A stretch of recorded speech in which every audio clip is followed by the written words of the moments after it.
இந்திய ராணுவத்தில் பணிபுரியும் போது 2 பிள்ளைகளும் ராவி நதியில் தவறி விழுந்து மரித்து விட்டார்கள். பிறகு அவர் மற்றும் அவர் மனைவி பிள்ளைகள் இழந்த துக்கத்தில் என்ன செய்வது என்று தெரியாமல் தவித்துக் கொண்டு இருக்கும் போது இயேசு கிறிஸ்து தரிசனம் கொடுத்து இருவரும் ஆண்டவருக்கென்று ஊழியம் செய்யும்படி அழைக்கப்பட்டார்கள்.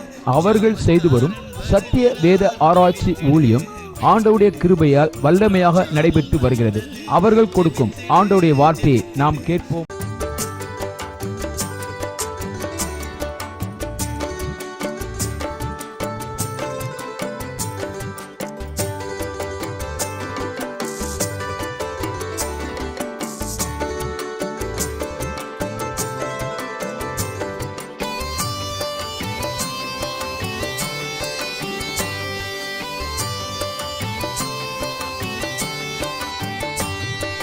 ஜாமக்காரன் வருகிறான், விழித்திடு விழித்திடு, 3ஆம் ஜாமம் வந்தது, ஜெபித்திடு ஜெபித்திடு.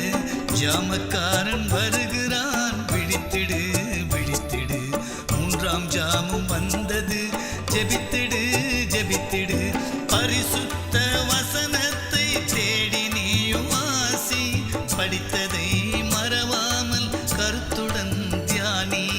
பரிசுத்த வசனத்தை தேடி நீயும் வாசி, படித்ததை மறவாமல் கருத்துடன் தியானி.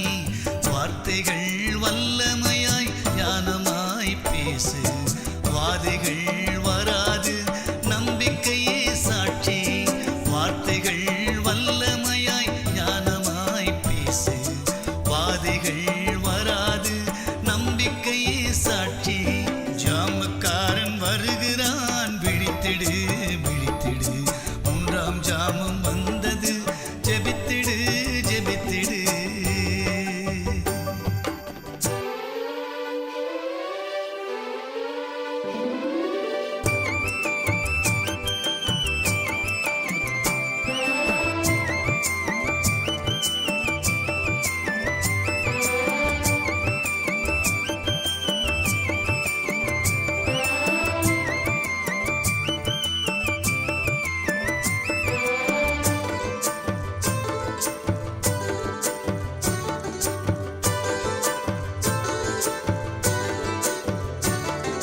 ஜெப ஆவி உலகத்தில் மழையாய் பெய்யணும், ஜகத்தை ரட்சிக்கும் அக்கினி இறங்கணும்.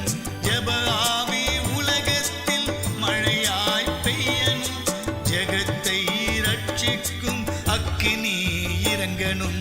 ஜெபம் செய்யும் வீரர்கள் சபையில் எழும்பணும், ஜெயம் பெற்ற ஸ்திரீகளும் முழங்காலில் நிற்கணும்.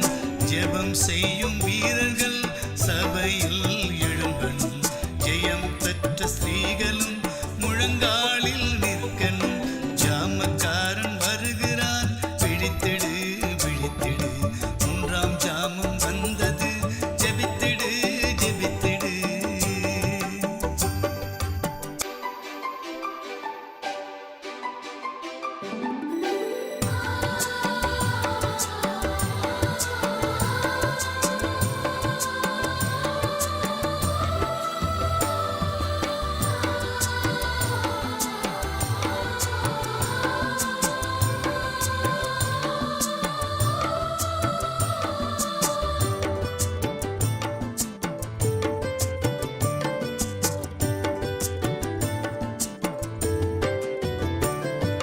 யுத்த வீரன் கைகளில் சிலுவை கொடி தெரியுது, சீடன் பாடும் சங்கீதம் இமயத்தில் கேட்குது.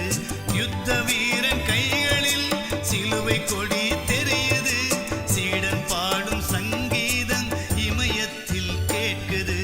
சமாதான சுவிசேஷ பாதரட்சை அணிந்திடு, ஆவியின் பட்டயமே அணி அணியாய் புறப்படு. சமாதான சுவிசேஷ பாதரட்சை அணிந்திடு, ஆவியின் பட்டயமே அணி அணியாய் புறப்படு. ஜாமக்காரன் வருகிறான், விழித்திடு விழித்திடு, 3ஆம் ஜாமம் வந்தது, ஜெபித்திடு ஜெபித்திடு.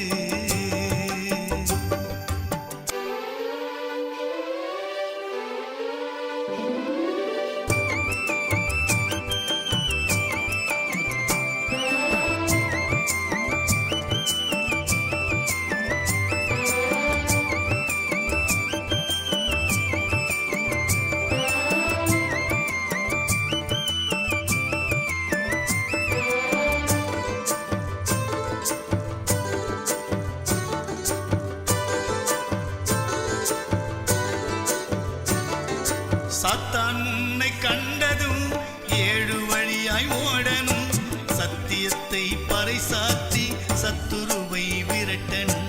சாத்தான் உன்னை கண்டதும் 7 வழியாய் ஓடணும். சத்தியத்தை பறைசாற்றி சத்துருவை விரட்டணும். அதிகாலை ஜபத்தினால் ஆசீர்வாதம் துதித்திடு. மணவாளன் இயேசு கிறிஸ்து வருகிறார், காத்திரு. அதிகாலை ஜபத்தினால் ஆசீர்வாதம் துதித்திடு. மணவாளன் இயேசு கிறிஸ்து வருகிறார், காத்திரு. ஜாமக்காரன் வருகிறான், விழித்திடு மகனே. 3ஆம் ஜாமம் வந்தது, ஜெபித்திடு மகளே. ஜாமக்காரன் வருகிறான், விழித்திடு மகனே. 3ஆம் ஜாமம் வந்தது, ஜெபித்திடு மகளே. பரிசுத்த வசனத்தை தேடி நீயும் வாசி. படித்ததை மறவாமல் கருத்துடன் தியானி. பரிசுத்த வசனத்தை தேடி நீயும் வாசி. படித்ததை மறவாமல் கருத்துடன் தியானி. வார்த்தைகள் வல்லமையாய் ஞானமாய் பேசு. வாதைகள் வராது, நம்பிக்கையே சாட்சி. வார்த்தைகள் வல்லமையாய் ஞானமாய் பேசு. வாதைகள் வராது, நம்பிக்கையே சாட்சி. ஜாமக்காரன் வருகிறான், விழித்திடு மகனே. 3ஆம் ஜாமம் வந்தது, ஜெபித்திடு மகளே.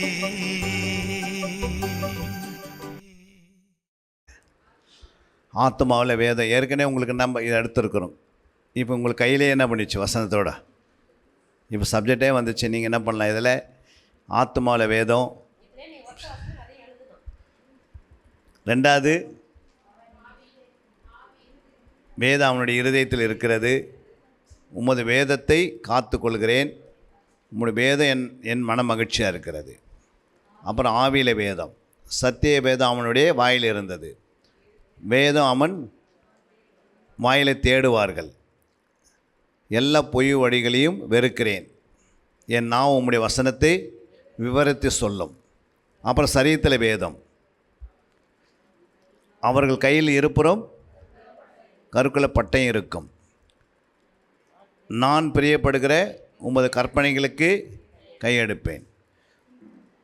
சீசன் தனிப்பட்ட வாழ்க்கையில் வேதம். வேதம் உயிர்ப்பிக்கிறது. வேதம் மனமகிழ்ச்சி உண்டாக்குறது. சீசன் குடும்ப வாழ்க்கையில் வேதம். சீசன் வேலை வாழ்க்கையில் வேதம். சீசன் ஊழிய வாழ்க்கையில் வேதம். இப்போ இந்த வசனங்களை சொல்லும் போது நீங்கள் என்ன பண்ணணும்னா, இப்போ வேதம் அவன் இருதயத்தில் இருக்கிறது அப்படின்னு நம்ம வாசித்தோம். இப்போ இதுக்கு நிகராக வசனத்தை என்ன பண்ண நீங்கள் கண்டுபிடிக்கணும். இப்போ எங்காவது வேதத்தில் இருதயன்னு போட்டு இப்படியே பார்த்துன்னு வந்தீங்கன்னா அந்த ஒத்த வசனம் பைபிள் சொன்ன பாருங்க.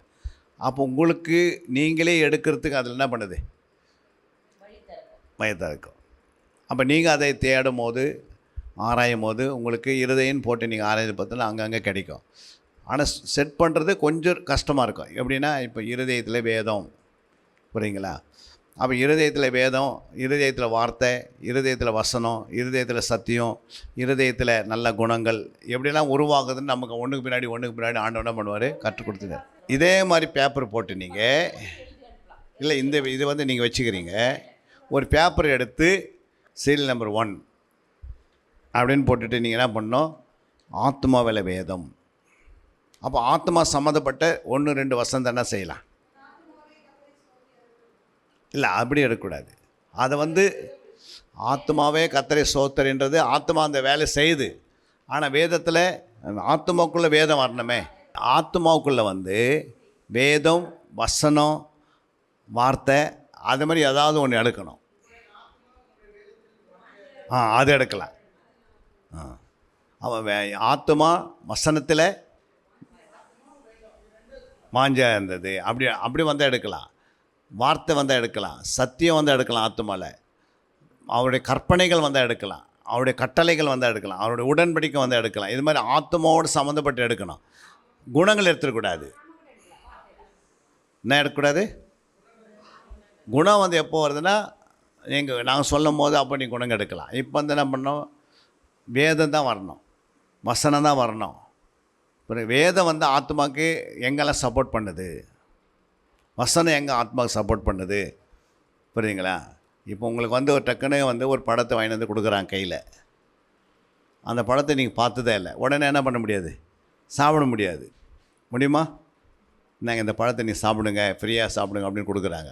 ஏன்னா அந்த பழத்தை இது வரைக்கும் என்ன பண்ணல, பார்த்ததில்லை. அது மாதிரி குணன்றது அது ஒரு கனியை குறிக்குது, புரியுங்களா? அந்த குணம் வருவதுக்கு முன்னாடி அது ஒரு விதையாக இருந்தது. எது விதையாக இருந்தது? அந்த மரத்தில் அந்த கனி வந்து கனிக்குள்ளே ஒரு விதை இருந்தது பாரு. அந்த விதை தான் என்ன பண்ணிச்சு, அந்த கனியை கொண்டு வந்தது. அப்போ விதை தான் வசனம். அப்போ அந்த ஆத்மாவுக்கு ஃபஸ்ட்டு வசனம் எடுத்து அப்புறம் தான் குணத்துக்குள்ளே வரும், புரியுங்களா? என் ஆத்மா வேதத்தில் என்ன இருந்தது, மனமகிழ்ச்சியாக இருந்ததுன்னா மனமகிழ்ச்சி குணத்தை குறிக்கிறது, வேதம் கர்த்தருடைய வார்த்தையை குறிக்கிறது, வசனத்தை குறிக்கிறது, வேதத்தை குறிக்கிறது. அப்போ ஆத்மா என்பது நமக்குள்ளே இருக்குது, புரியுங்களா? அப்போ மனமகிழ்ச்சி எப்போ கிடைக்குது? வேதம் உள்ளே போகாது, என்ன பண்ணாது, மனமகிழ்ச்சி கொடுக்காது. அப்போ எல்லாத்துக்கும் நடுவில் வந்து என்ன இருக்கும், ஒவ்வொரு குணத்துக்கும் நம்முடைய சரீரத்துக்கும் நடுவில் ஏதாவது ஒன்று வார்த்தை தான் வந்து நிற்கும். ஆண்டவர் பேசாமல் அவர் என்ன பண்ணுறதில்ல. எடுத்த பிறகு குணத்தை கொடுத்துட்டாரா? ஆதாமுக்கு கொடுத்தாரு எடுத்த பிறகு எல்லா குணத்தையும், புரியுங்களா? ஆதாமுக்கு பைபிள் கையில் கொடுத்து ஃபஸ்ட்டு பிறகு தான் அவன் குணம் உருவாகுன்னு சொல்லவே இல்லை. பாவம் செய்த பிறகு தான், பாவம் அடிப்பதற்கு இயேசு வந்தார். அப்புறம் வேதத்தை கையில் கொடுத்தாரு. அந்த வேதத்தை நீ ஆத்மாவுக்கோ ஆவிக்கோ சரீரத்துக்கோ உன் தனிப்பட்ட வாழ்க்கைக்கோ குடும்ப வாழ்க்கைக்கோ வேலை ஸ்தலத்திற்கோ நீ கொண்டு போகும்போது வேதத்தின்படி அந்த வேதத்தை நீங்கள் தேடி ஆராய்ந்து தியானித்த பிறகு ஆட்டோமேட்டிக்காக மனமகிழ்ச்சி என்ன பண்ணிடுது, தானாகவே விடுதலை கிடைக்குது. அப்போ இந்த ஆத்மாவுக்கு நீங்கள் வேதத்தை அனுப்பாமையே என்னை சந்தோஷமாக்குங்க, என்னை விடுதலை ஆக்கிடுங்க, என்னை அது பண்ணுறேன் இது பண்ணுறேன் என்ன பண்ண முடியல ஆண்டவரால். ஏன்னா அது வந்து அங்கே ஆத்மாவுக்கோடு எது இணையுது, வேதம் இணையுது, வசனம் இணையுது. அதே மாதிரி எல்லாத்துலேயும் இருக்குது. அப்போ நீங்கள் உங்களுக்கு ஒரு பயிற்சி உண்டாகுது. அப்போ நீங்கள் ஆத்மானன்றது எதை குறி, ஆத்மான எது, நம்முடைய பாடியில் நம்ம சரீரத்தை மனுஷனுக்குள்ளே ஒரு ஆத்மா இருக்குதுல்ல, இந்த ஆத்மாவுக்கு வேதம் முக்கியம்.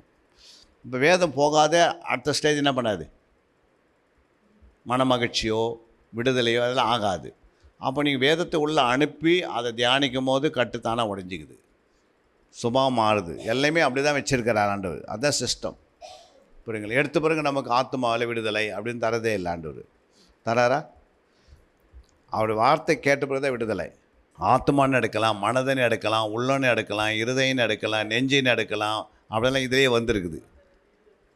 எப்படி இருந்தாலும் என்ன வரணும், ஆத்மாவுக்கு வசனனா வெளிப்படணும், வார்த்தைனா வெளிப்படணும், சத்தியனா வெளிப்படணும், அப்புறம் அவருடைய கற்பனை வெளிப்படணும். ஏதாவது ஒன்று என்ன பண்ணுது, ஆண்டவர் வச்சு தான் வேலை செய்கிறார். டைரெக்டாக ஆத்மா உன் துக்கம் சந்தோஷமாக மாறும். துக்கம் எங்கே இருக்குது, ஆத்மாவில் இருக்குது. சந்தோஷம் மாறும். அப்போ துக்கம் வந்து சந்தோஷம் மாறணும்னா ஆண்டவர் பேசினா தான் என்ன பண்ண முடியும், துக்கம் சந்தோஷமாக மாறும். ஆண்டவர் பேசாதே துக்கம் எப்படி சந்தோஷம் மாறும்? நம்ம ஆண்டவர் உங்கள்கிட்ட பேசலை, துக்கம் சந்தோஷம் மாறுமா? மாறாது. அப்போ ஆண்டவர் எப்படி பேசுகிறாரு, வசனத்தின்படி பேசுகிறாரு, வார்த்தையின்படி பேசுகிறாரு, சத்தியத்தின்படி பேசுகிறாரு, அவர் கற்பனை வச்சு பேசுகிறாரு. அப்புறம் சுவாசத்தை அனுப்பி பேசுவார், டைரெக்டாக சுவாச ஊதி பேசுவார், பரிசுத்தை பெற்றுக்கொள்ளணுவார், புரியுங்களா? பிராணனை வச்சு பேசுவார். அப்புறம் வேறு என்னென்ன வழி இருக்குது பைபிளில் நம்ம உள்ளே போய் பார்த்தா தெரியுது. அப்போ அந்த துக்கம் நம்ம விட்டு வெளியே போகணுன்னா ஆண்டவர் பேசாது, அது என்ன பண்ணாது, போகாது. அப்போ ஆண்டவர் பேசாமே என்ன ஜனங்க என்ன பண்ணுது, இப்போது ஆண்டவர் பேசவே கூடாது, ஆனால் என்ன பண்ணுது, துக்கம் சந்தோஷமாக மாறணும். அப்படின்னா எப்படி மாறும்? நம்ம வேதத்தை நீ தரக்க போகிறதும் கிடையாது, தியானிக்க போகிறதும் கிடையாது, எதுவும் செய்யாத துக்கம் சந்தோஷமாக மாறுமா? மாறாது, புரியுங்களா? அப்போ துக்கம் சந்தோஷமாக மாறணும் அப்படின்னா யாராவது ஆண்டவர் பேசணுன்னா ஆண்டவர் யாரை வச்சு பேசுகிறாரு, ஒரு ஊழியக்காரனை வச்சு பேசலாம், ஒரு ஊழியக்காரன் மூலமாக பேசலாம், வேறு யார் மூலமாக பேசலாம்? உனக்கு துக்கம் சந்தோஷமாக மாறணும், ஒன்று ஊழியக்காரை வச்சு பேசுவார், இல்லைன்னா நம்மளே பைபிள் படித்து என்ன பண்ணிக்கலாம், துக்கத்தை சந்தோஷமாக மாற்றிக்கலாம். வேதத்தை அறியாத இருக்கிறாங்க, அவங்களுக்கு துக்கம் சந்தோஷமாக மாறணும். எப்படி மாறும்? தூதர்களை அனுப்புவார், ஊழியர்களை அனுப்புவார். நீங்களே போய் கூட என்ன பண்ணலாம், நீங்கள் ஆமாம் கவலைப்படுறீங்க, உங்கள் துக்கம் சந்தோஷமாக மாறும் அப்படின்னு இயேசு சொல்லியிருக்கிறாரு. அப்போ இயேசுன்றது எதை குறிக்குது? அதான் வேதம். இயேசுன்றது எது? அவருடைய நாமம். அந்த நாமத்தை சொல்லும் போது அது என்ன பண்ணுது? மாறத்துக்கு சான்ஸ் இருக்குது. நம்ம இயேசு நாமத்தினால தான் செய்ய முடியும், இயேசுன்னு வார்த்தையால் செய்ய முடியும். புரியுங்களா? அப்போ நம்ம என்னன்னா, இந்த வேதத்தை எந்த வசனத்தை நீங்கள் எடுத்தாலும் அதுக்கு ஒப்பாக அந்த வசனத்துக்கு அந்த ஆத்மாவுக்கு ஏற்ற மாதிரி எடுக்கணும். சரீரத்தில் எடுக்கும்போது சரீரத்துக்கு ஏற்ற மாதிரி எடுக்கணும். புரியுங்களா? அப்படி எல்லாத்துலேயுமே எழுதி வச்சுருக்கிறார் ஆண்டவர். இல்லாத இடமே ஏதோ நம்ம வந்து படிக்கலை அப்படின்னு பார்த்தா எதனா எடுங்கன்னு சொல்லிடலாம். ஆனால் எல்லாத்தையுமே உள்ளே போய் வந்ததுனால நீங்கள் என்ன பண்ணணும்? நீங்கள் எடுக்க என்ன பண்ணுது? நீங்கள் எடுக்க என்ன ஆகுது? உங்களுக்கு விடுதலை, மற்றவங்களுக்கு விடுதலை, குடும்பத்துக்கு விடுதலை. அடுத்த சப்ஜெக்ட் என்ன? ரெண்டாவது இப்போ செகண்ட் சப்ஜெக்ட் பாருங்கள். செகண்டில் சீசன் தேவ சித்தத்தை செய்யணும். இப்போ தேவ சித்தம் எப்படி நிறைவேறுது பாருங்கள். இன்னும் நம்ம சப்ஜெக்ட் போல் இது வந்து மேலேயே பார்க்குறோம். லஞ்சுக்கு பிறகு நம்ம அது கொஞ்சம் நல்லா பார்க்கலாம். அப்போது தேவன் என்ன பண்ணிட்டார்? ஒரு மனுஷனை ஒரு சீசனை முன்னறிஞ்சிட்டார். இரண்டாவது சீசனை முன்குறிக்கிறாரு. மூன்றாவது தேவன் சீசனை அடைத்திருக்கிறாரு. அப்புறம் தேவன் நீதிமான்களாக அழைச்ச பிறகு தான் நீதிமான்கள். அல்லேலூயா. அப்போ சீசனை அது என்ன பண்ணுறாரு? சீசனை தெரிந்து கொள்கிறாரு. அப்புறம் சீசன் உண்மை உள்ளன ஆன பிறகு அவனை மகிமைப்படுத்த ஆரம்பிக்கிறார். புரியுங்களா? நீங்கள் ஆண்டுக்கு உண்மையாக இருக்கும்போது மகிமை தானாக வந்துடுது. புரியும்? ஒருத்தர் உண்மையே இல்லை, ஆனால் அவர் சீசனாக இருக்கிறாரு. அந்த உண்மை வராத வரைக்கும் என்ன பண்ண முடியல, மகிமைப்படுத்துறது கஷ்டம். இப்போ யூதாஸ்குள்ளே உண்மை வரல, என்ன வந்தது கடைசியில்? இது வரைக்கும் வந்துட்டான், ஆனால் எங்கே வந்து நின்றுட்டான்? அந்த மகிமையை அவன் அடையாமல் போயிட்டான். சீசன் மகிமை அடைஞ்சானா? யூதாஸு எங்கே வந்து நின்று இருப்பான்? அந்த தெரிந்து கொள்ள வரைக்கும் வந்து நின்னான். உண்மை இல்லாது போனதுனால அவனுடைய வாழ்க்கையில் அந்த பரலோகத்தை மகிமையை அடையாமல், ஆண்டவர் வைத்திருக்கிற மகிமையை அடையாமல், ஐயோன்னு ஒரு வார்த்தை கேட்டு அவன் என்ன பண்ணிட்டான்? பின்னிட்டு போயிட்டான். அதுமாதிரி நிறைய கிட்ட வந்து தெரிந்து கொண்ட வரைக்கும் வருவாங்க சபைக்கு, தெரிந்து கொண்ட வரைக்கும் நிற்பாங்க. ஆனால் அடுத்த ஸ்டேஜ் அந்த குணங்கள் வரணும்ல. உண்மைன்றது ஒரு குணம் வரணும். அந்த குணத்துக்காக என்ன பண்ண முடியாது? அங்கே வந்து என்ன பண்ண, பொய் சொல்லிக்கின்னு, காலத்தை ஓட்டிக்கின்னு, ஆண்டவருக்கு பரிபூர்ணமாக பரிசுத்தத்துக்காக பாடுபடாமல் எதுவும் செய்யாமல் அந்த தெரிந்து கொள்ளோடு நின்றுவாங்க. அதாவது நீங்கள் பார்த்தீங்கன்னா, ஆண்டவர் வந்து ஒவ்வொரு காரியங்களிலும் ஒரு முக்கியம் வைக்கிறார். இப்போ நம்ம வந்து எல்லாரையும் அடைக்கிறாரு. என்ன செய்கிறாரு? நீங்கள் போகிறீங்க, உங்கள் பிள்ளைக்கு திருமணம் நடக்க போகுது, அப்போது அவன் நோட்டீஸ் கொண்டு போகிறீங்க, வெட்டிங் கார்டு, எல்லாரையும் அடைக்கிறீங்க. எத்தனை பேர் வராங்க? அதுக்கு தெரிந்து கொள்ளப்பட தான் வராங்க.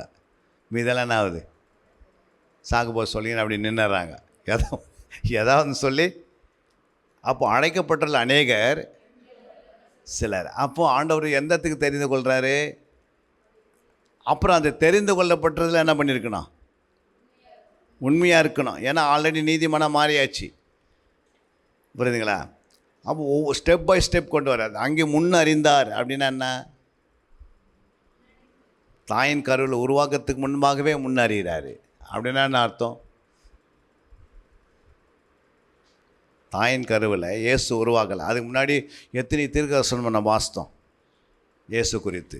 ஆதியாக 3:15 ஆரம்பிச்சிட்டார், முன்னறிஞ்சிட்டார். அப்போ முன்னறிது எங்கே? பரலோகத்திலேயே என்ன பண்ணுது?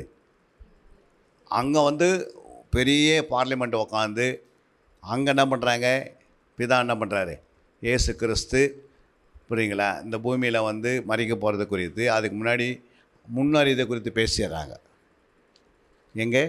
பரலோகத்தில். அங்கே அதான் உலக தோற்றத்துக்கு முன்பாகவே அடிக்கப்பட்ட ஆட்டுக்குட்டி. அப்போ உலகமே உருவாகலை, அதுக்கு முன்னாடி அவர் பரலோகத்தில் அடிக்கிறாரு. பிதா வந்து பரலோகத்திலே சிலுவையில் ஏற்றுறாரு. யாரையே அப்படின்னு என்ன வரைபடத்தில் ஏற்றுறாரு. பிளான் போடுறோம் வீட்டை கட்டுறதுக்கு. ஃபஸ்ட்டு வீட்டை கட்டிட்டு பிளான் போடுறோமா, பிளான் போட்டு வீட்டை கட்டுறோமா? அப்போ பிளான் தான் முன்னறிகிறது பரலோகத்தில். புரியுங்களா? அங்கேயும் பிளான் உண்டாயிடுச்சு.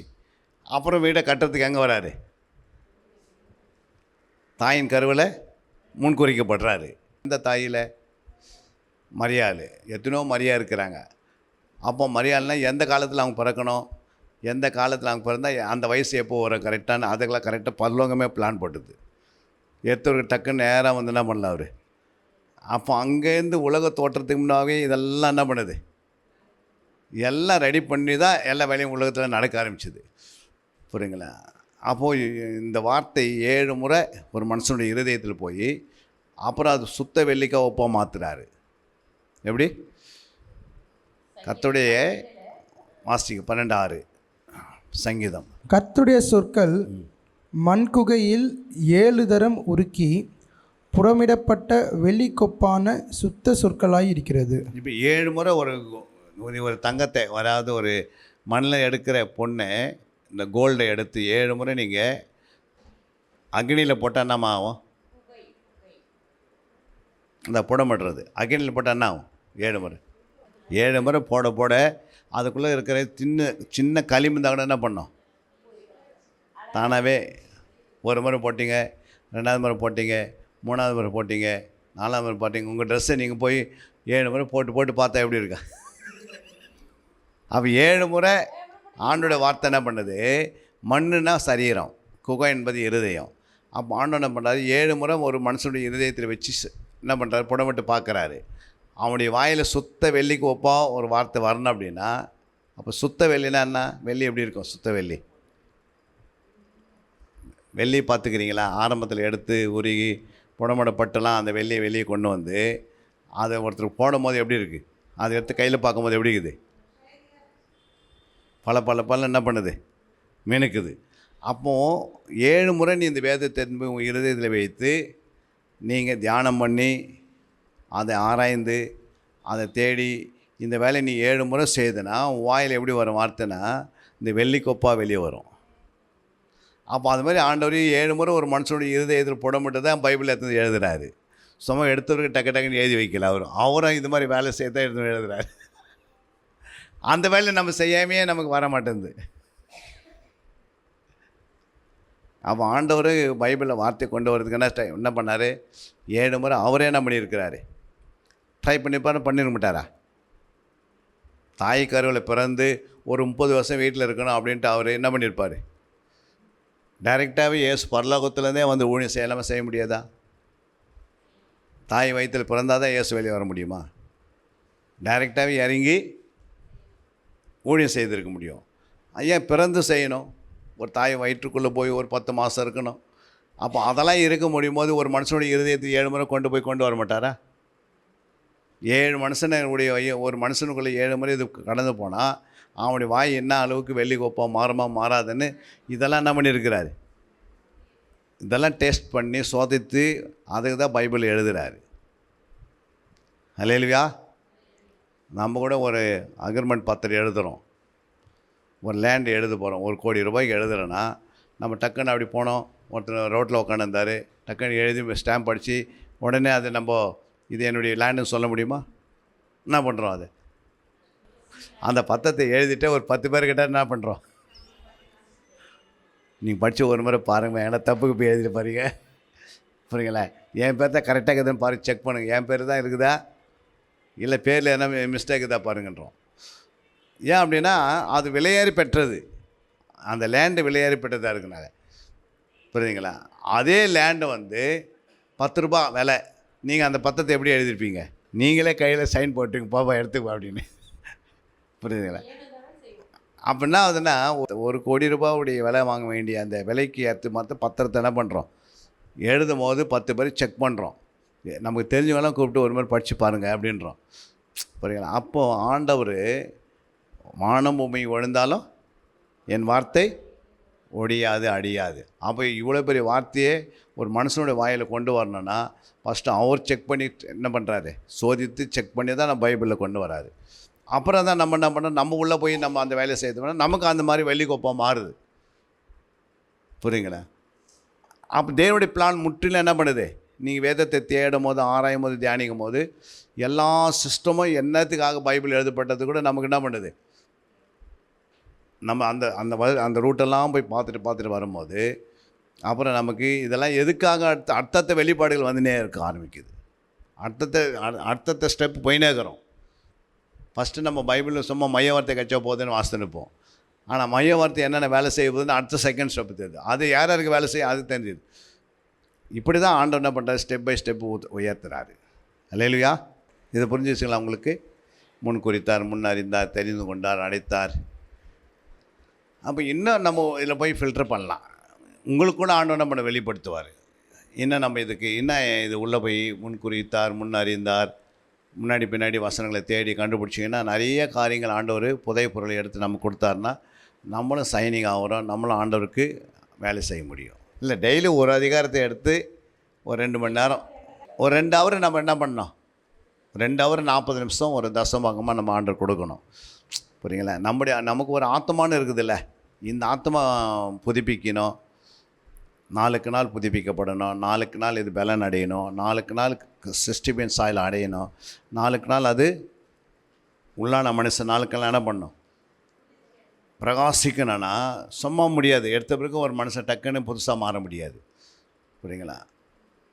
அது கொஞ்சம் கொஞ்சம் நம்ம ட்ரை பண்ணுறோம். வேதத்தின் வழியாக தான் எல்லாமே சொல்லி துதி குறித்து நம்ம நிறைய சப்ஜெக்ட் நிறைய காரியங்கள் எடுத்தோம் இல்லை. ஆனால் துதியை நம்ம முழுமையாக ஆராயலை. புரியுங்களா? துதியை நம்ம என்ன பண்ணல, ஆராயலை. புரியுங்களா? அப்போ நீங்கள் போய் வீட்டில் துதி ஆராய்ந்து பார்க்கணும். ஒரு 7 துதி என்ன பண்ணியிருக்கணும், 7 துதி சொல்லுங்கள். மனுஷனுடைய துதிக்கும் போது மனுஷனுக்கு 7 நன்மைகள் என்ன உண்டாகுது, ஆண்டவருக்கு அந்த துதி எப்படி மகிமையாக நம்ம செலுத்துகிறோம், அது குறித்து ஒரு 7 காரியங்கள். அதுக்கு பிறகு நீங்கள் பிசாசுக்கு துதிக்கிறதுனால என்னென்ன ப்ராப்ளம் வந்து இதெல்லாம் கண்டுபிடிச்சி வச்சிங்கன்னா நீங்கள் துதியில் 1/2 மணி நேரம் துதிக்க ஆசைப்பட்டீங்கன்னா 2 மணி நேரம் துதி இருப்பீங்க. அப்புறம் உங்களை வந்து வீட்டுக்கார் யாருமே நிறுத்த முடியாது.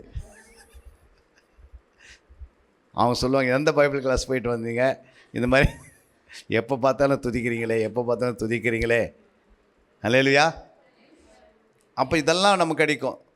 துதிக்கிற இடத்துல தான் ஆண்டவர் என்ன பண்ணுறாரு இருக்கிறான்னு சொல்லப்பட்டிருக்குது. அப்போ இதெல்லாம் கண்டுபிடிக்க தான் நமக்கு என்ன ஆகுது, ஆண்டவர்கிட்ட நெருங்குறோம், அவருடைய துதியை கரெக்டாக செலுத்த ஆரம்பிச்சிடுறோம். துதிக்கிறதுக்கு முன்னாடி நம்முடைய ஆவி ஆத்ம சரீரத்தை எந்த நிலைமையில் இருக்குதுன்னு நம்ம அதையும் ஆயத்தப்படுத்துகிறோம். இப்போ எடுத்த பிறகு நமக்கு இதெல்லாம் தெரியாது, துதிக்கலாம் அப்படின்னு நம்ம பாடுபடுவோம். ஆனால் நம்ம துதிக்கிறதுக்கு முன்னாடி நம்முடைய ஆவி ஆத்ம சரீரத்தை நம்ம எப்படி பரிசுத்தப்படுத்தி அதில் பாவம் இல்லாத வச்சு சுத்திகரித்து கரெக்டாக ஆயத்தமானோன்னா துதி இன்னும் என்ன பண்ண வேகமாக வேலை செய்யும். கண்கள் மூடி செபிக்கலாம். இந்த முதல் செக்ஷனில் நம்ம அடுத்த சப்ஜெக்ட் நம்ம லஞ்சுக்கு பிறகு நம்ம பார்க்க போகிறோம். ஜெபம் பண்ணலாங்களே. அன்பின் பரலோகத்தின் பிதாவே, இந்த ஆசீர்வதிக்கப்பட்ட நேரத்துக்கு ஸ்தோத்திரம். காலையிலேருந்து இதுவரையும் நீர் எங்களோடு அநேக காரியங்களை குறித்து திட்டவட்டமாக எங்களுக்கு தெரிவித்தீர். பரலோகத்தை குறித்தும் ஆண்டவரே நீர் ஏதேன் தோட்டத்திலிருந்து ஆரம்பித்தோம். துதியை குறித்து எங்களுக்கு தெளிவுபடுத்தினீர். எப்படி வேத வாக்கியங்கள் ஆராய்ந்து பார்ப்பது என்று வெளிப்படுத்தினீர். ஆண்டவரே, இவ்வளோ நேரம் நீர் எங்களுக்கு கற்றுக் கொடுத்த உம்முடைய சத்தியத்துக்காக நாங்கள் நன்றி செலுத்துகிறோம். பிதாவாக தேவனே உமக்கு நன்றி செலுத்துகிறோம். குமாரனாக இயேசுவே நாங்கள் உமக்கு நன்றி செலுத்துகிறோம். பரிசுத்த ஆவியானவரே நன்றி செலுத்துகிறோம். வந்த அத்தனை பேரையும் உம்முடைய சத்தியத்தில் அதிகமாக வளரட்டும் அப்பா. இவர்கள் மூலமாக பல பேர் உருவாகட்டும். இவர்கள் மூலமாக இவர்களுடைய சபைகள் ஸ்தாபிக்கப்படட்டும். இவருடைய சபைகளில் இவர்கள் எழும்பி பிரகாசிக்கட்டும். குடும்பத்தில் எழும்பி பிரகாசிக்கட்டும். தனிப்பட்ட வாழ்க்கையில் எழும்பி பிரகாசிக்கட்டும் அப்பா. அநேகர்களுக்கு இவர்களை உபயோகமான பாத்திரமாக எடுத்து பயன்படுத்தும். வரப்போகிற நாட்களில் அநேகர்களுக்கு ஒரு வெளிச்சத்தின் பிள்ளைகளாக, ஒரு உப்பாக, ஆண்டவரே அலங்கர விளக்காக இவர்கள் எடுத்து நீ பயன்படுத்துங்க. நாம் மட்டும் மையப்படட்டும். இதற்காக பிரயாசப்படுகிற அருமையான இந்த குடும்பத்திற்காக செபிக்கிற தாயாருக்காக, ஐயாக்காக செபிக்கிறேன், அவங்க பிள்ளைகளுக்காக, அருமையாக பிரியமுக்காக செபிக்கிறேன், அவனுடைய மனைவி பிள்ளைகளுக்காக செபிக்கிறேன், வீட்டாருக்கு எல்லாருக்காக செபிக்கிறப்பா. அவங்களை இன்னும் உயர்த்தி இந்த சத்தியத்தில் சகோதரனை இன்னும் அதிகமாக பயன்படுத்தி பின்னாடி வர நாட்களில் வல்லமையாக எடுத்து நீர் பயன்படுத்தும்படியாக செபிக்கிறேன். வந்த அத்தனை பேரையும் நீர் உமக்கென்று நல்ல கருவியாக எடுத்து பயன்படுத்துங்கப்பா.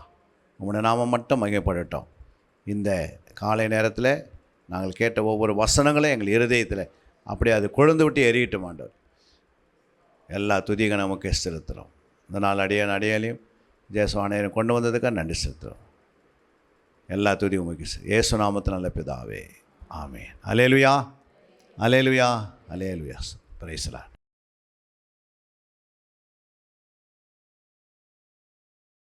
கர்த்தருடைய நாமத்துக்கு மகிமை உண்டாவதாக. இந்த 5 சப்ஜெக்டில் எதெல்லாம் படிக்கலை இது வரைக்கும் நீங்கள் அறியலை. இந்த 5 சப்ஜெக்ட் கொடுத்துருக்குறல, இதில் எதெல்லாம் நடத்தலைன்னு உங்களுக்கு தெரியுமா? தேவ சித்தம் வேறு, அப்புறம் ஆத்மா ஆவி சரீரம் பார்த்தாச்சு. ஆவி ஆத்மா சரீரம் 3 பார்த்துருக்குறோம். சித்தம் ஒன்று பார்க்கல, அதான் நடமாடும் வேதம் பார்க்கல. ஓகே, இப்போ நீங்கள் பாருங்கள் சங்கீதம் 37, 31. அவனுடைய தேவன் அருளிய வேதம் அவன் இருதயத்தில் இருக்கிறது, அவன் நடைகளில் ஒன்றும் பிசுக்குவதில்லை.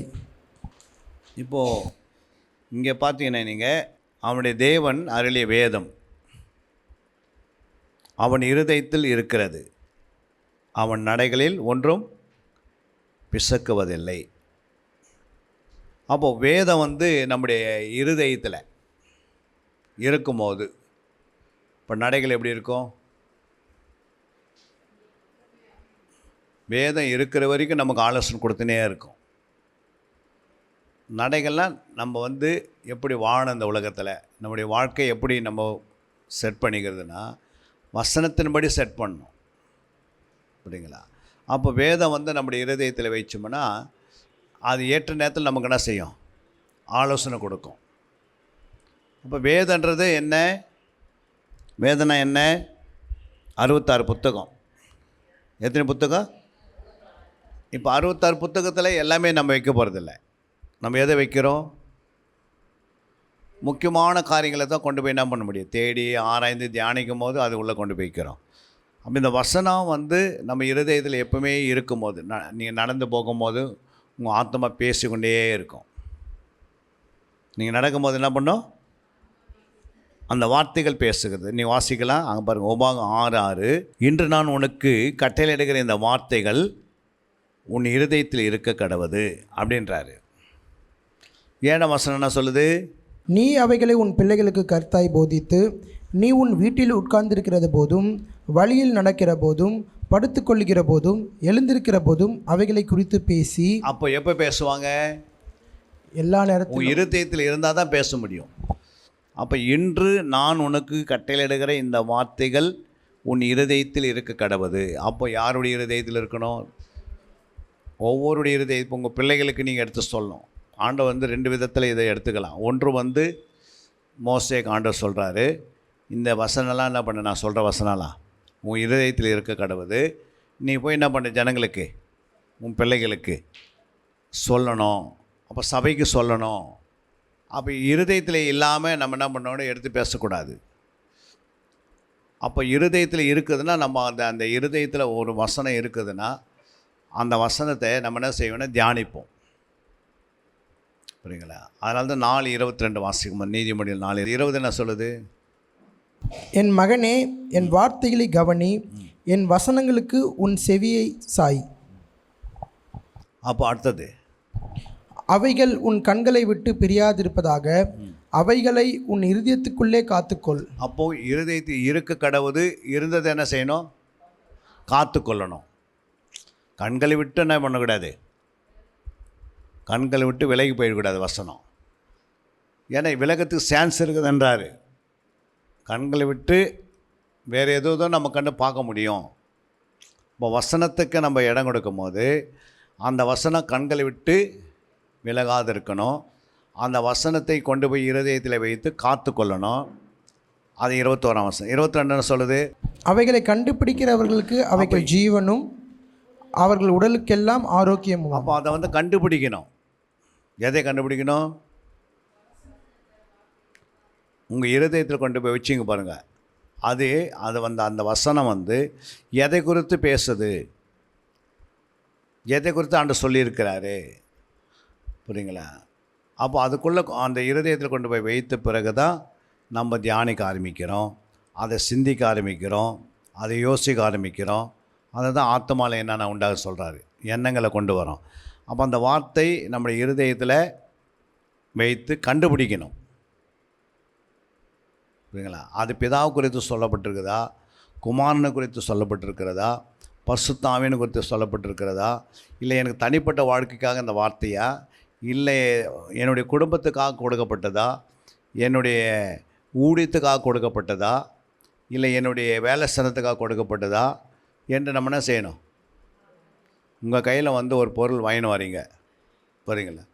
நீங்கள் வாங்கின்னு வரும்போது அது வந்து ஒரு பெட்ஷீட்டாக இருக்குது.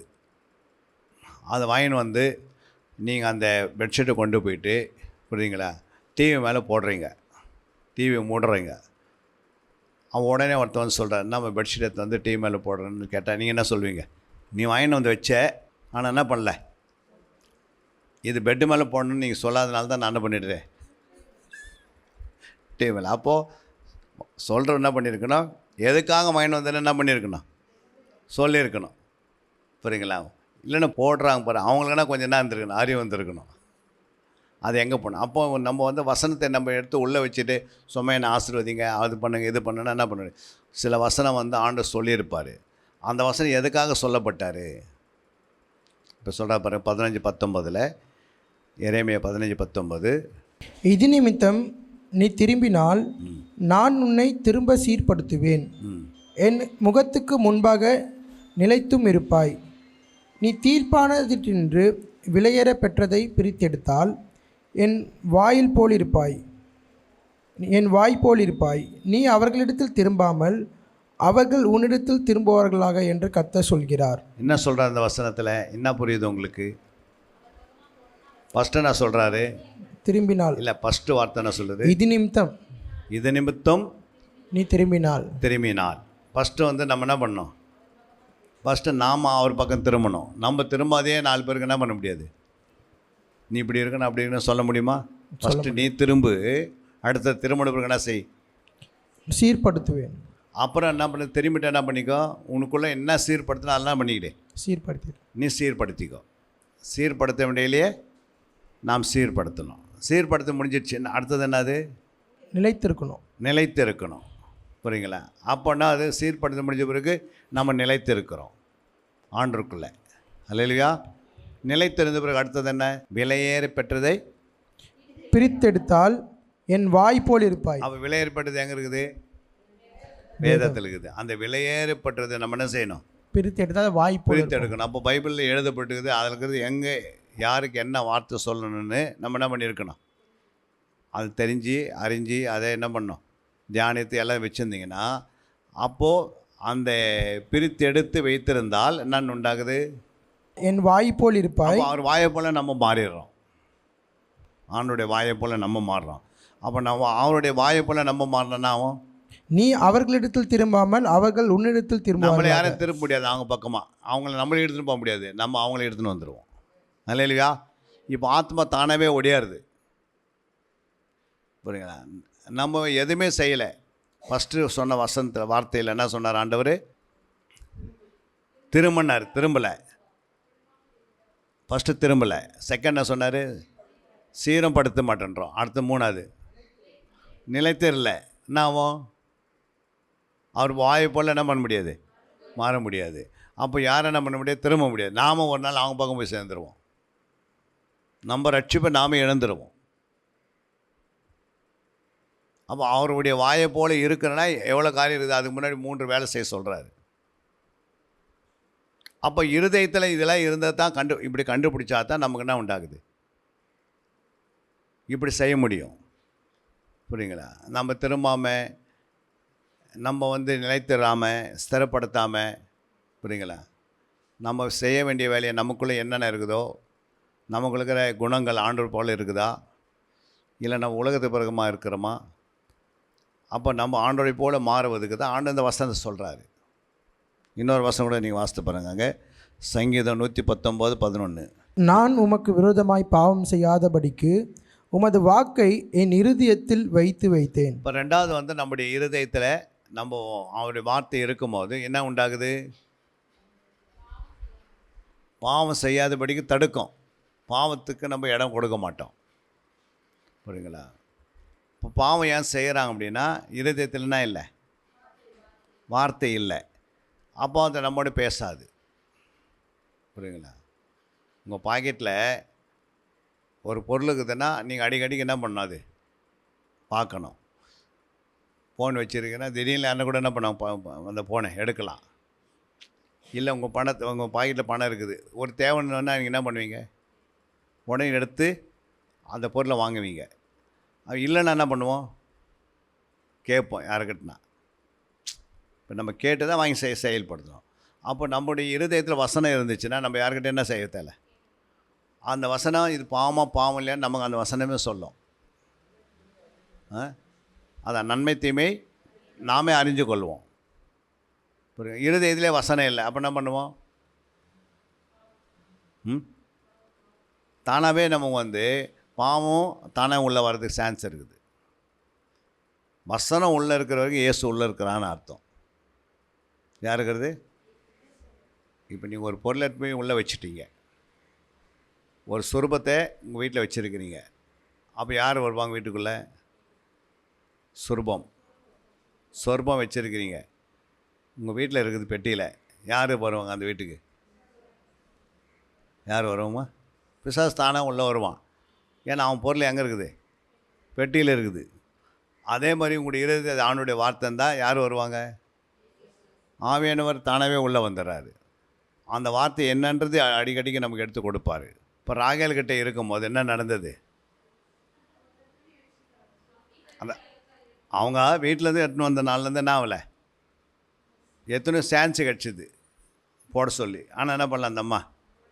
கடைசி நேரத்தில் ஆண்டு சொல்கிறாரு, நீங்கள் இந்த தண்ணியில் போய் எல்லாம் என்ன பண்ணுங்கள், ட்ரெஸ்ஸை கைட்டு எல்லாத்தையும் என்ன பண்ணுங்கள், குளிச்சுட்டு நீ சுத்திகரி கொண்டு வாங்கினாரு. அன்றைக்கி என்ன பண்ணலாம்? அவங்க அதை கீழே போடலாம், தண்ணியில் விட்டு வந்திருக்கலாம். அதை எடுத்துக்கின்னு அப்படியே வந்தாங்க. புரியுங்களா? அதுதான் என்ன ஆச்சு? கானான் தேசத்தில் உள்ள காலை வைக்கிறதுக்கு முன்னாடியே மரணம் சந்திக்குது. புரியுங்களா? அந்த அம்மா செத்துட்டாங்க, ஆனால் பிள்ளை செத்துதா? இல்லையா? அந்த பிள்ளை வச்சு ஆண்டு என்ன செய்ய சித்தமாக அந்த சித்தத்தை செய்தார். அந்த அம்மா அது வரைக்கும் தான் முடிவு வந்தது. பிசாசு என்ன பண்ணிட்டான்? சத்துரு உள்ளே நுழைஞ்சி அதான் வேலை முடிச்சிட்டான். அப்போ இருதயத்தில் நமக்கு அந்த வசனம் இருக்கிற வரைக்கும் நம்ம தப்பிச்சுனே போகிறோம். இருதயத்தில் எப்போ வசனத்தை பிசாசு எடுக்கிறானோ அப்போ தான். அந்த வசனத்தை வாசிங்க, மத்தேயு 13:19. ஒருவன் ராஜ்யத்தின் வசனத்தை கேட்டும் உணராதிருக்கும்போது பொல்லாங்கன் வந்து அவன் இருதயத்தில் விதைக்கப்பட்டதை பறித்து கொள்கிறான். அவனே வழி அருகே விதைக்கப்பட்டவன். இருதயத்தில் விதைக்கப்பட்டது ஏன் பிசாசு பறித்து கொள்கிறான்? உணராமல் இருக்கிறான். என்னது? அதான் இப்போ வசனம் இருதயத்துக்கு போயாச்சு. அது போன பிறகு அதான் உணரணும். புரியுங்களா? அந்த உணர்வு அவனுக்குள்ளே என்ன இல்லை, வசனம் உள்ளே போச்சே அப்படின்னு நமக்கு என்ன பண்ணுறோம்? உணர்வு இருக்கணும். அந்த உணர்வு அவனுக்குள்ளே இல்லாதனால நம்ம கேட்ட வசனம்னா போச்சு, பிசாசு எடுத்துன்னு போயினே இருக்கிறான். அப்போ இருதயத்தில் காத்துக்கொள்ளுன்றாரு, இருதயத்தில் அதே பதித்து வைன்றாரு, இருதயத்தை விட்டு வெளியே போகாதே தியானம் பண்ணினே இருன்றாரு. அப்போ இருதயத்தில் போன பிறகு நிறைய வேலை இருக்குது. புரியுங்களா? எடுத்த பிறகு என்ன பண்ணாது? இனி வசனம் உள்ளே வச்சுட்டு பிறகு அந்த வசனம் அப்படியே என்ன பண்ண முடியாது, நிற்க முடியாது. அந்த வசனம் நிற்கணும்னா உடனே நம்ம தியானிக்கணும், அது காவல் போடணும். சில இடத்துல என்ன பண்ணுறாரு? காவல் வைன்றாரு. வசனம் உள்ளே வச்சுட்டு போய் என்ன காவல்னா என்ன? ஜபம் பண்ணு. வசனம் உள்ளே வச்ச பிறகு காவல் பண்ணுன்னா ஜபம் பண்ணு, தியானம் பண்ணிப்பார். அதை என்ன செய்ய? அந்த வசனத்தை பாதுகாத்துக்கொள், அதுக்கு வேலையடி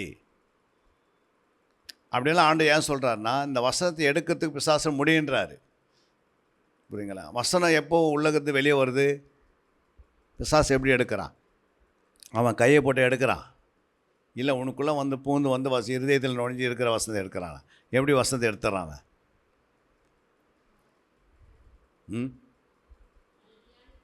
நீங்கள் ஹோட்டலுக்கு போகிறீங்க, கடைக்கு போகிறீங்க, ஒரு பொருளை கேட்குறீங்க, பணத்தை கொடுத்தவருக்கு என்ன ஆகுது? அந்த பொருள் உங்கள் கையில் கிடைக்குது. அதே மாதிரி அவன் பொருளும் இருக்குது. பிசாசுக்கிட்ட என்ன இருக்குது? சில பொருள் இருக்குது. என்ன பொருள் இருக்குது? கவலை அவங்ககிட்ட இருக்குது. கவலையை உள்ளே போட்ட பிறகு என்ன பண்ணுது? வசனம் ஆட்டோமேட்டிக் வசனம் வெளியே வந்துடும். ஏன்னா நீ கவலை தான் அதிகமாக நினைக்கிற, ஆனால் போன வசனத்தை அதிகமாக என்ன பண்ணுறதில்ல. கவலை காட்டிலையும் வசனம் பெருசு. அப்போ அந்த வசனத்தை ஏன் நினைக்க முடியல? அதான் ஏன் அப்படின்னா அது முள்ளுள்ள ஒரு இருதயமாக இருக்குது, வழி அருகே இருதயமாக இருக்கிறது. அது ஒரு கற்பாரியமான இருதயமாக இருக்கிறது. புரியுங்களா? அப்போ முள்ளுள்ள இருதயம்னா என்ன? பல பிரச்சனைகள் உள்ளே இருக்குது. புரியுங்களா? அது வசனத்தை என்ன பண்ணுது?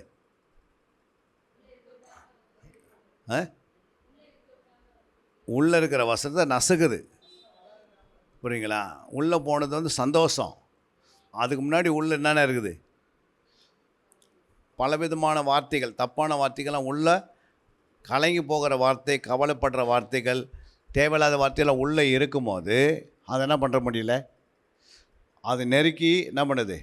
அந்த வசனத்தை வெளியே கொண்டு வந்துடுது. உடனே என்ன பண்ணுறோம்? அதை தான் நினைக்கிறேன் தவிர வசனத்தை நினைக்க முடியல. கற்பாறை போல இருதயம் இருக்குதுன்றாரு. அப்போ கற்பாறை இருதயம் என்ன? கல்லாக மாறிடுச்சு இருதயம். கற்பாறைனா என்ன? இந்த கடினமான இருதயம் எப்படி? அது வசனம் போய் உள்ள வசனம் இருக்குது, எப்படி வெளியே வருது? கற்பால் முளைத்தே எழும்புது. வசனம் என்ன பண்ணுது? வழி அருகே உள்ள இருதயத்தில் வசனம் வந்தால் வசனம் முளைத்து எழும்புறதுக்கு முன்னாடி பிசாசுன்னு போயிடுறான். ஆனால் கற்பாறை மேலே விடப்பட்ட வசனம் முளைத்து எழும்பி அதுக்கு வேர் உள்ளே போகாதபடிக்கு என்ன பண்ணுது? அது உலர்ந்து போயிடுது. முளைத்து எழும்புது, ஆனால் என்ன பண்ண முடியல? கனி கொடுக்க முடியல, பெரிய மரமாக மாற முடியல. அப்போ என்ன அர்த்தம்? அந்த கற்பாறைன்றது எதை குறிக்கிறது? அந்த கற்பாறை உள்ள ஒரு இருதயம்னா அது எப்படி இருக்கும்? நம்ம கல் மாதிரி இருக்குமா? இருதயம் எப்படி இருக்குன்னா, கல்லான இருதயம் இல்லை, கற்பாறையான ஒரு இருதயம்னா அவங்க அந்த வசனத்தை என்ன பண்ணுறதில்ல, அந்த வசனத்தை கேட்குறாங்க.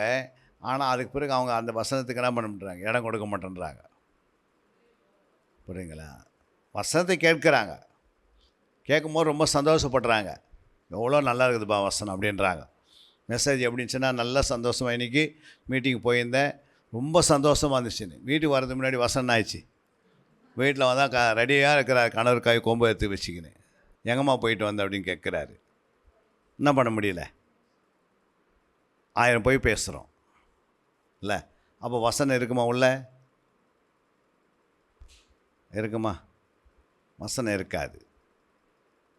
அதே போல் ஆண்டவர் சொல்கிறாரு, முள்ளுள்ள இடங்களில் விதைக்கப்பட்ட வசனம். முள்ளுனா என்ன? அங்கேயும் முளைத்து எழும்புது, ஆனால் அது வளராதபடிக்கு என்ன பண்ணுது?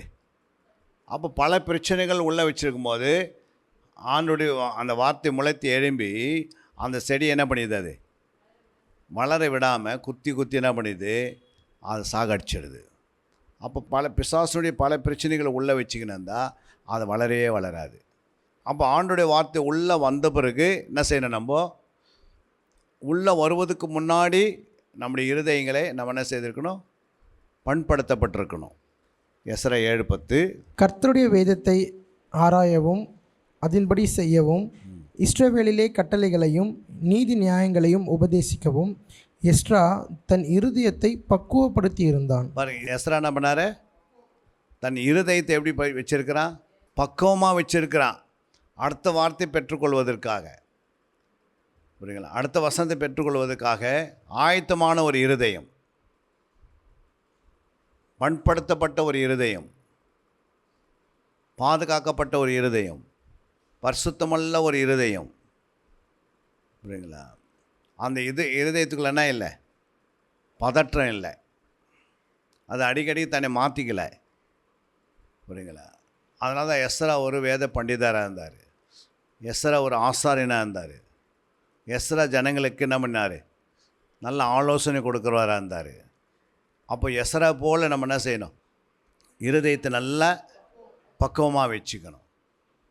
பக்குவம்னா அது பரிசுத்தமாக்கப்பட்டிருக்கணும்.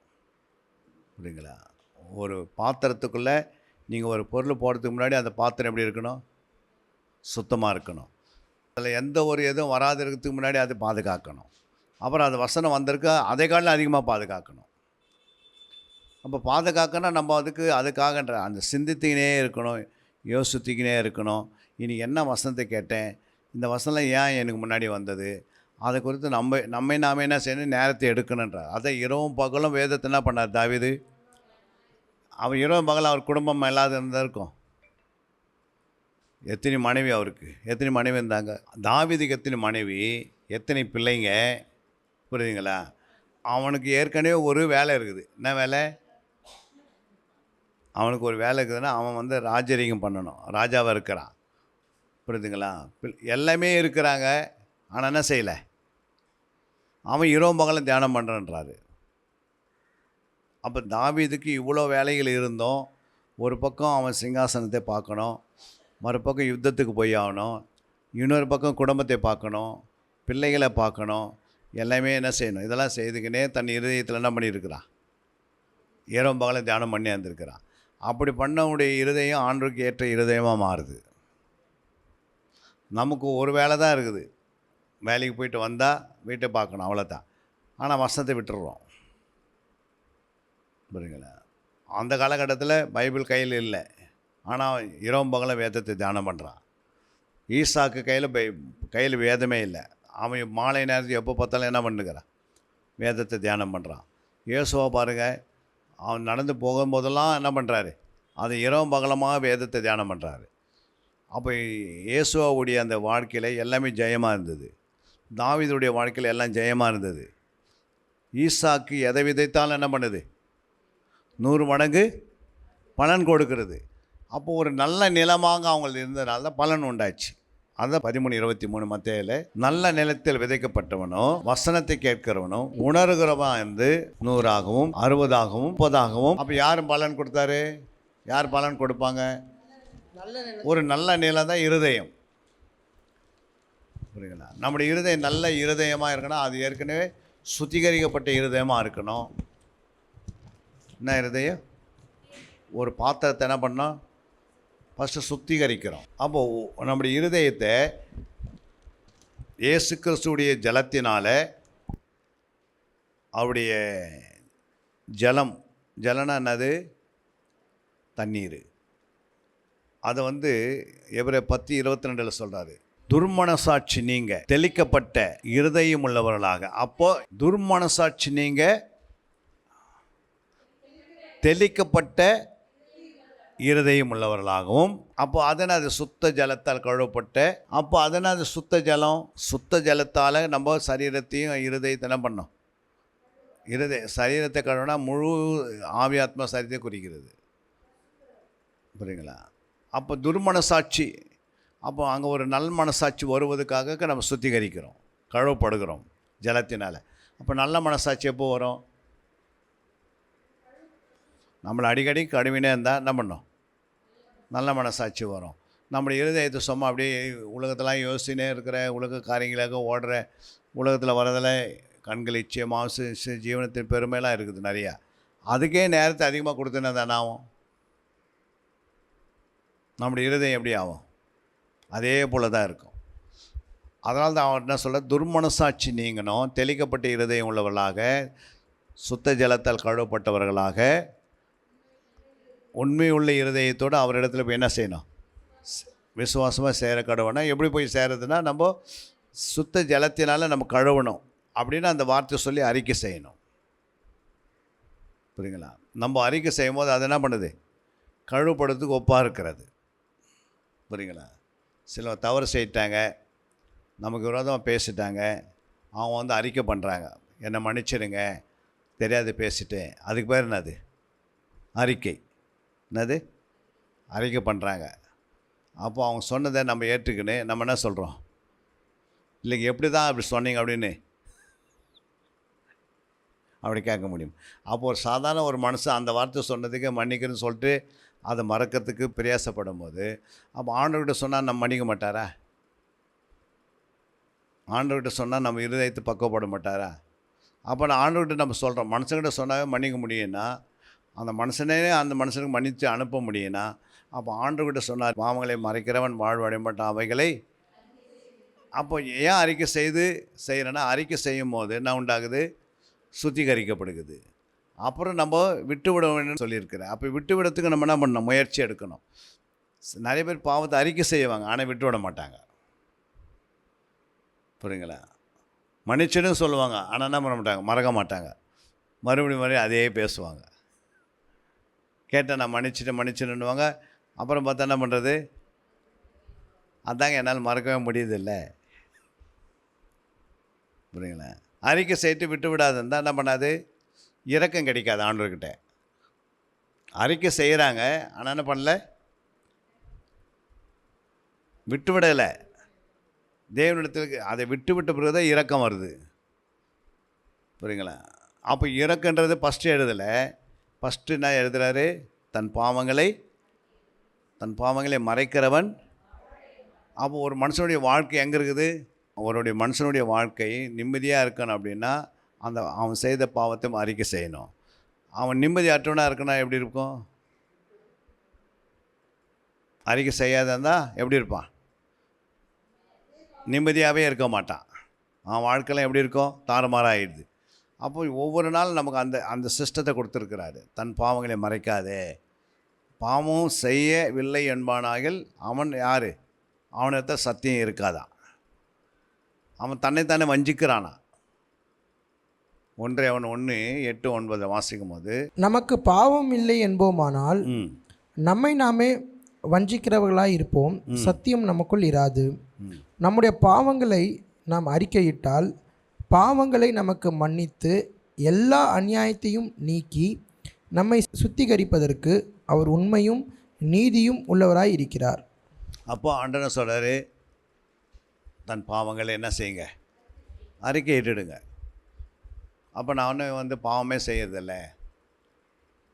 பாவம் வருவதுக்கு நம்முடைய ஆவி ஆத்ம சரீரத்தில் நிறைய வழி இருக்குது, ரூட் இருக்குது. ஒரு காரியத்தை நீங்கள் விசுவாசாதி செய்தால் அது என்னது? பாவன்றாரு. எங்கே இருக்குது? 23 வருஷம் ரோமர். ஒருவன் சமுசயப்படுகிறவனாய் புசித்தால் அவன் விசுவாசம் இல்லாமல் புசிக்கிறபடியினால் ஆக்கினைக்குள்ளாக தீர்க்கப்படுகிறான். விசுவாசத்தினாலே வராத யாவும் பாவமே. இப்போ விசுவாசத்தினால் வராத யாவும் பாவம். அப்படி யாராவது விசுவாசத்தில் வராது ஏதாவது செய்திருக்கிறாங்களா? எபிரேயர் 11:4 சொல்லுது, விசுவாசத்தினாலே காயினுடைய பலியை என்ன பண்ணார் ஆண்டவர்? மேன்மையாக அங்கீகரித்தார். இல்லை, அதே காயினுடைய பலியை ஏன் ஆண்டவர் அங்கீகரிக்கலை? அவன் விசுவாசம் இல்லாத செய்தனால தான் அவனுடைய காணிக்கை என்ன பண்ணிட்டார் ஆண்டவர்? காணிக்கை அங்கீகரிக்காமல் உடனே என்ன ஆச்சு? ஆண்டவர் அந்த காணிக்கை என்ன பண்ணிட்டார்? வெறுத்துட்டார். 2 பேருமே காணிக்கை செலுத்தினாங்க. 2 காணிக்கையும் எப்படி இருந்திருக்கும்? காயின் காணிக்கை செலுத்தும் போது அந்த காணிக்கை சொத்தையாக இருந்திருக்குமா? எப்படி இருந்திருக்கும்? 2 பேருமே பெஸ்ட்டாக தான் கொடுத்தாங்க. ஏன் அந்த பெஸ்ட்டாக கொடுத்தது? ஒருத்தர் அங்கீகரித்தார், ஒருத்தர் அங்கீகரிக்கலைன்னா ஒருத்தருக்குள்ளே விசுவாசம் இருந்தது, ஒருத்தருக்குள்ளே விசுவாசம் இல்லை. அதான் 11 ஆபேல் என்ன பண்ணார்? தன்னுடைய பலியை கொடுக்கும்போது, காணிக்கை கொடுக்கும்போது எப்படி கொடுத்தாரு? விசுவாசத்தோடு கொடுத்தாரு. நம்மோட ஆண்டவர் காணிக்கை கொடுக்கும்போது எப்படி கொடுக்குறோம்? நீங்கள் விசுவாசத்தை கொடுத்தா திருப்பி தருவார். ஒருத்தர் விசுவாசம் இல்லை, எவ்வளோ கொடுத்தா வராது திருப்பி. கேட்டு என்ன வரும்? ஆண்டோட சாபம் வரும். ஏதோ தானமாக கொடுத்துறது. நீங்கள் காணிக்கை கையில் வாங்கி வச்ச பிறகு சின்ன ஒரு ஜெபம் பண்ணி அப்புறம் காணிக்கை போடணும். அப்போ அது பரிசுத்தமாக்கப்பட்டது. சோத்திரம் பண்ணி போடு. சோத்திரத்தினாலே பலி என்ன பண்ணோம்? சுத்திகரிக்கப்படும். சோத்திரத்தினாலும் ஜபத்தினாலும் ஒரு இடத்துல வசனம் எழுதி வச்சுக்கிறேன் தீத்தில். அப்படி அதெல்லாம் நமக்கு தெரிஞ்சிருந்தால் தான் நம்ம என்ன பண்ண முடியும்? நம்ம காணிக்கையில் பலன் அதிகமாக இருக்குது. ஏதோ வந்தார் கொடுத்தோம், ஏதோ போனார் கொடுத்தோம் அப்படிலாம் இல்லை. கொடுக்கறதுக்கு முன்னாடி அது பரிசுத்தமாக்கப்படணும். வாங்குறவருக்கு அதை பரிசுத்தமாக பெற்றுக்கொள்ளணும். அப்போ அதனுடைய விளைச்சல்னா அதிகமாக ஆகுமாகாதா? இந்நாள் வரைக்கும் ஆபேல் என்ன பண்ணுறாரு? பேசினே தான் இருக்கிறாரு. ஆனால் காயின் எங்கே போனானே தெரில. புரியுங்களா? அந்த இடத்துல தான் எழுதுகிறார் ஆண்டவர்.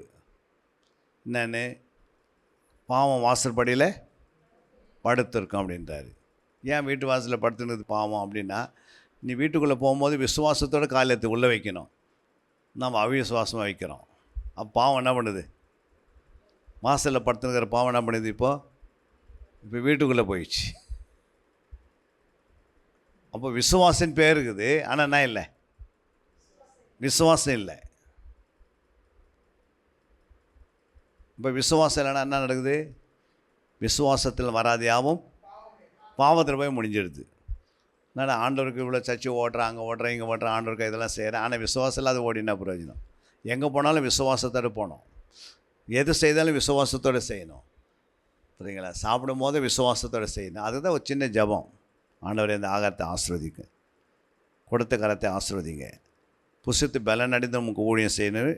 ஜெபம் சின்ன ஜெபம் பண்ணும்போது அப்போது ஒரு ஆகாரத்துக்கு மேலே ஒரு ஜெபம் பண்ணுறீங்க. புரியுங்களா? கொடுத்த கரத்துக்காக ஜெபம் பண்ணுறோம். கர்த்தர் தான் என்ன பண்ணார்? கொடுப்பதுக்கு கிருபை பாராட்டினார், புசிப்பதற்கு கிருபை பாராட்டினார். அதுக்கு புசிப்பதற்காக நன்றி. அப்புறம் 3வது, இதில் எங்களுக்கு பலன் கிடைக்கணும், உம்முடைய ராஜ்யத்தை கட்டி எழுப்புது, ஓடுவதுக்கு உழைப்பதுக்கு சாப்பிட்றதுல என்ன கிடைக்கணும் அப்படின்னு ஆண்டவருக்கு ஒரு ஜெபம், சின்ன ஜெபம் பண்ணி நம்ம சின்ன சின்ன காரியங்களுக்கு வாங்குகிற பொருள், கொண்டு வர பொருள், வீட்டில் எது எடுத்துன்னு வந்தாலும் என்ன பண்ணோம்? இந்த பொருள் ஆண்டவர் கொடுத்தேன், ஆண்டவர் உங்களுக்கு நன்றின்னு சொல்லி நீங்கள் ஒரு ஜெபம் பண்ணி பாருங்கள், ஆண்டவர் உங்களை உயர்த்துவார். அது பரிசுத்தமாக்கப்பட்டுருது உடனே. அதனால் எந்த கடையில் போய் எது வாங்கினாலுன்னா கேட்காதீங்க, படைக்கப்பட்டதுன்னு கேட்காதீங்க. யார் எது கொடுத்தாலும் நான் வாங்கணும். எதுவுமே நம்மக்கிட்ட என்ன பண்ணக்கூடாது? எல்லாமே கர்த்தர் தான் உண்டாக்கினார், உருவாக்கினார், சிருஷ்டித்தார். எந்த பொருளுமே பிசாசு என்ன பண்ணல, உருவாக்கலை. புரியுங்களா? உருவாக்கினதை அவன் என்ன பண்ணிட்டான்? கெடுக்க தான் முயற்சி பண்ணுறான் தவிர எல்லாமே அவருடையது. அப்போ எல்லாமே விசுவாசத்து தான் இருக்குது. விசுவாசம் என்பது நீங்கள் அப்போஸ்தலர் 15:9. விசுவாசத்தினாலே அவர்கள் இருதயங்களை அவர் சுத்தமாக்கி நமக்கும் அவர்களுக்கும் யாதொரு வித்தியாசமும் மீறாதபடி செய்தார். அப்போ விசுவாசத்தினால் என்ன பண்ணுற இருதயங்களை? அப்போ அந்த விசுவாசம் தான் பாதி நமக்கு சுத்திகரிப்பு உண்டாயிடுது இல்லை? இருதயம் சுத்தமாகன்னு சொல்கிறோம்ல, நம்ம விசுவாசம் தான் நம்ம எப்பவுமே இருதயம் எப்படி இருக்கோம்? சுத்தமாக இருக்கும். அப்போ இருதயத்தினால நம்முடைய இருதயங்களை ஆண்டு என்ன பண்ணுறாரு? சுத்தமாக்குறாரு. அப்போ சுத்தமான இருதயம் தான் என்ன பண்ணோம்? இல்லை, விசுவாசத்தினால் சுத்தமாகுது. சுத்தமான இருதயம் என்ன செய்யும்? இருதயத்தில் இப்போ சுத்தம் வந்துச்சு, என்ன நடக்கும்? இருதயத்தில் சுத்தமுள்ளவர்கள் பாக்கியவான்கள். ஏன் அந்த வசனம் சொல்லுங்க? அப்போ இருதயத்தில் சுத்தமாகும் போது தானாகவே தரிசனம் கிடைக்க ஆரம்பிச்சிருது. புரியுங்களா? இருதயத்தில் சுத்தமாக இருக்கும் போது புரியுங்களா, நம்ம எண்ணங்கள் சுத்தமாக இருக்கும், நம்ம சிந்தனைகள் சுத்தமாக இருக்கும், நம்முடைய நினைவுகள் சுத்தமாக இருக்கும், நம்முடைய யோசனைகள் சுத்தமாக இருக்கும். அப்போது ஒரு இருதயம் சுத்தமாக இருக்கும் போது போடுற வார்த்தை உள்ளே போனால் எப்படி இருக்கும்? உணர்வு அடைந்து 100 மடங்கு பலன் கொடுக்க ஆரம்பிச்சிருது. அப்போ நம்முடைய வாழ்க்கையில் நிறைய மாற்றங்கள் வந்துனே இருக்குது. அப்போ விசுவாசம், புரியுங்களா? அப்போ யாதோ ஒரு காரியத்தை நீங்கள் விசுவாசம் இல்லாத செய்தால் என்ன பண்ணுது? அது பாவத்தில் போய் முடிஞ்சிடுது. புரியுங்களா? அப்போ எந்த ஒரு காரியத்தை செய்தாலும் சோத்திரத்தினாலையும் ஜபத்தினாலும் அது சுத்தமாக்கப்படணும் வசனம் இருக்குது. அந்த வேலையை நம்ம செய்துனே இருந்தீங்கன்னா அப்போ வாழ்க்கையில் நிறைய முன்னேற்றம் வந்துனே இருக்கும். ஆண்டுடைய நுகம் எப்படி இருக்குது? அப்போது ஆண்டவர் நமக்கு என்ன பண்ணல, பாரமாக நம்ம எதுவுமே செய்ய சொல்லலை. புரியுங்களா? லகுவானா நம்ம ரொம்ப ஈஸி மெத்தட் சொல்கிறாரு. ஏன் ரொம்ப கஷ்டப்பட்டுலாம் நீங்கள் பரிசுத்தமாகணும், ரொம்ப ரொம்ப கஷ்டம் பைபிள்லாம் படிக்கிறதுக்கு, ரொம்ப உங்களுக்கு வேதனை வந்துடும், நேரமே இல்லை அப்படிலாம் ஆண்டு சொல்ல. புரியுங்களா? அப்போ இருதயத்தில் நம்ம ஒரு வார்த்தை மேலே இருக்கிற அந்த சப்ஜெக்ட்லாம் போயிடுது. இப்போ ஆத்மாவுக்கு உங்களுடைய ஆத்மாவை இருதயத்தோடு கனெக்ட் பண்ணுறாரு. புரியுங்களா? ஆத்மா முதல்ல வந்ததா, இருதயம் முதல்ல வந்ததா? இருதயத்துக்கு ஆத்மாக்கு என்ன வித்தியாசம்? அதாவது ஆத்மா என்பது ஒரு மனுஷன், அந்த மனுஷனுக்குள்ளே ஒரு இருதயம் இருக்குது. உள்ளுகிற ஒரு மனுஷனுக்கு என்ன இருக்குது? ஒரு இருதயம் இருக்கும். சரீரத்துக்குரிய ஒரு மனுஷனுக்கு என்ன இருக்கும்? இருதயம் இருக்கும். அதுமாதிரி ஆத்மான்றது ஒரு மனுஷன், அந்த மனுஷனுக்குள்ளே ஒரு இருதயம் இருக்கும். அது எப்படி இருக்குன்னா ஸ்பிரிச்சுவலாக இருக்கும். எந்த இருதயம் இருக்குதோ சரீரம் இருக்குது, அந்த சரீரை சுற்றி இது ஸ்பிரிச்சுவல் அப்படியே என்ன பண்ணிருக்கும்? ஒரு லேயர் மாதிரி அப்படியே இருக்கும். புரியுங்களா? எப்படி ஒரு தாயும் ஒரு குழந்தையும் இருக்கிறாங்களே, எப்படி இருக்கிறாங்க? வயிற்றில் ஒரு 4 கிலோமீட்டர் தொலைவில் இருக்கிறாங்க குழந்தை,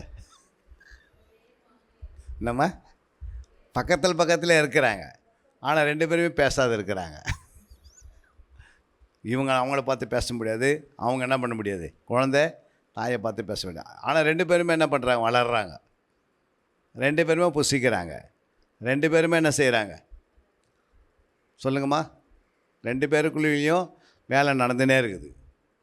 அப்போ நம்ம சரீரத்தை மட்டும் நம்ம மட்டும் பார்த்துன்னுக்குறோம், உள்ளே ஒரு குழந்தை இருக்குது. புரியுங்களா? ஆனால் நீ எது சாப்பிட்டாலும் அந்த குழந்தைக்கு என்ன பண்ணுது? போகுது. அப்போ நம்ம எது பேசினாலும் ஆத்மாவும் போகுது.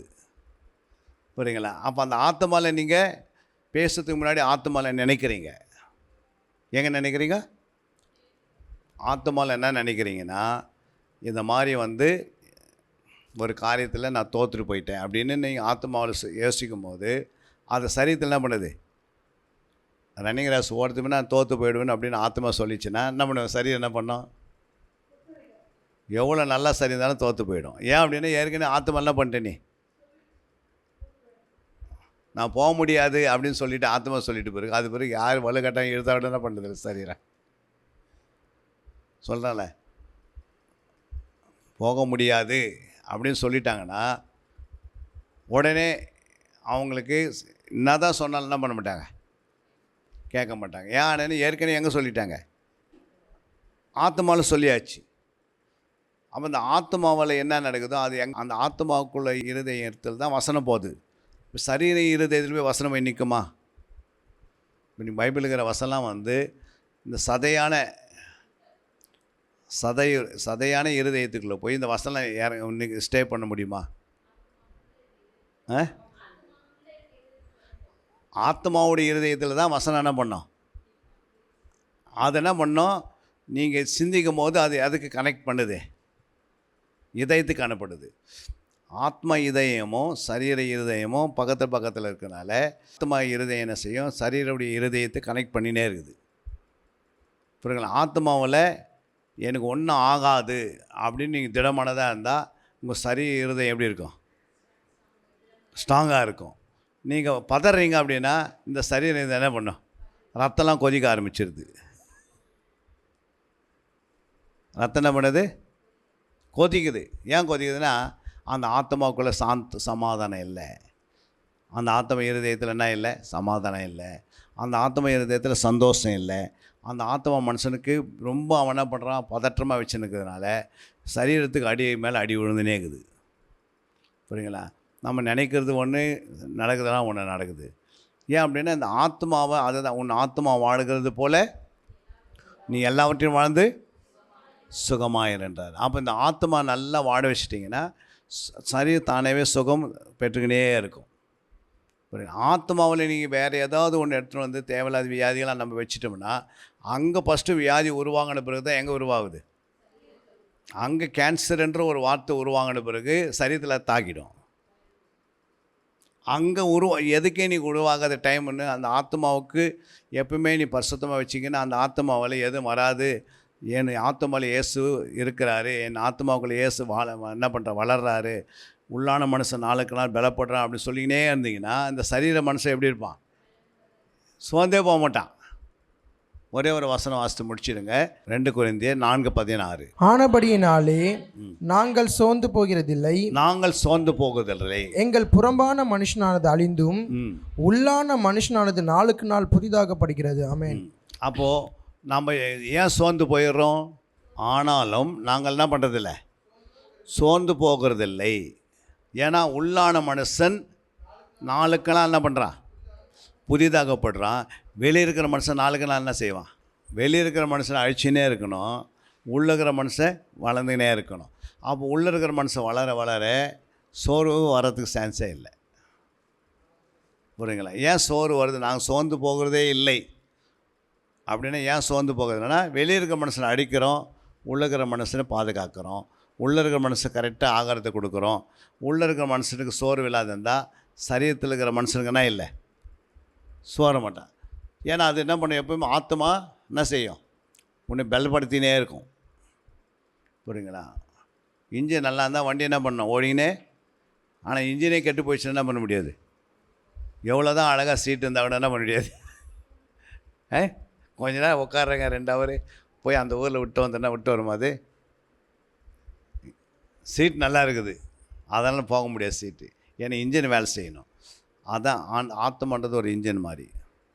இன்ஜினுக்கு நம்ம கரெக்டாக அதுக்கு அந்த இன்ஜின் வந்து நல்லா இருக்குன்னா அதுக்கு லுப்ரிகேஷனுக்கு என்னென்ன ஆயில் எப்போலாம் கொடுக்கணும் கொடுத்துனே இருந்துக்குன்னு நீங்கள் பெட்ரோல் போட்டுனே இருந்தால் அதெல்லாம் பண்ணோம், அது கெடாது.